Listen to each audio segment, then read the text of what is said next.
Acredito que todos nós conhecemos o Frutiger Aero, a estética que definiu a visão de futuro nos anos 2000.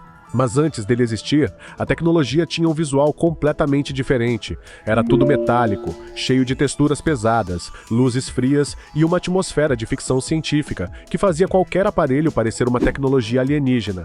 Eu gostava disso, na verdade. O som de inicialização do PlayStation 2 original traduzia perfeitamente essa sensação. Ao mesmo tempo que me deixava um pouco assustado. Só que, de repente, tudo mudou. O futuro deixou de ser frio e intimidador para virar um mundo de vidro transparente, bolhas de água, grama verde e céu azul. Mas afinal, como essa transformação aconteceu? De onde surgiu o Frutiger Aero? E por que uma das estéticas mais marcantes da internet simplesmente desapareceu? É isso que você vai descobrir neste vídeo. Imagine o seguinte cenário: você liga aquela TV de tubo pesada, aperta o botão do PlayStation 2, a tela inteira fica preta e torres de fumaça digitais começam a subir, acompanhadas de um som bizarro que parece ter saído de uma caverna. Isso era meio intimidador, e não era só a Sony. Lembra do primeiro Xbox em 2001? Aquele trambolho preto gigante com uma gosma verde radioativa pulsando no meio da tela e um barulho industrial que parecia uma usina nuclear prestes a explodir. Nessa época, a tecnologia era crua. Tudo era prateado, metálico e cheio de cabos grossos. Para nós, que nascemos no início dos anos 2000 e vivemos esse tempo, crescer rodeado por essas máquinas trazia um misto de fascínio e um pouquinho de medo. A sensação era de estar mexendo num equipamento alienígena que tinha vida própria. E isso tinha uma pequena explicação. Bug do milênio. O quê? O mundo tinha acabado de sobreviver ao pânico do bug do milênio. A internet e os computadores eram máquinas frias, dominadas por códigos e associadas a hackers no estilo Matrix. O design refletia o caos, o metal e o mistério da virada do século. Era a famosa estética Y2K. Mas as corporações de tecnologia tinham um problema sério nas mãos. Como convencer uma família inteira a colocar uma máquina barulhenta e intimidadora no meio da sala de estar? E como transformar um equipamento alienígena em um eletrodoméstico amigável? Para isso, eles precisavam de um truque. E foi exatamente aí que o futuro sofreu sua primeira mutação bizarra.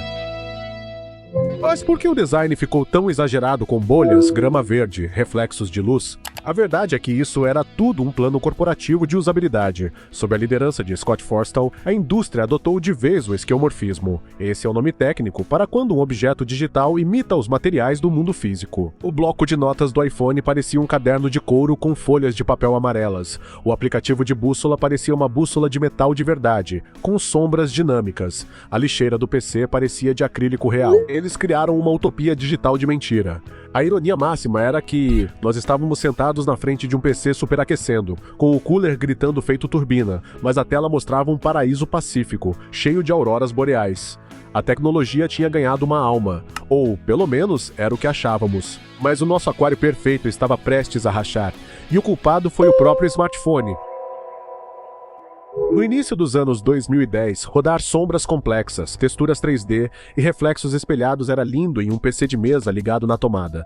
Mas nos celulares da época, com baterias fracas e pouca memória RAM, isso era um pesadelo técnico. O design lindo engolia o processamento e a bateria. Para a internet ficar rápida, o vidro precisava ser quebrado. E a primeira a puxar o plug, curiosamente, foi a Microsoft.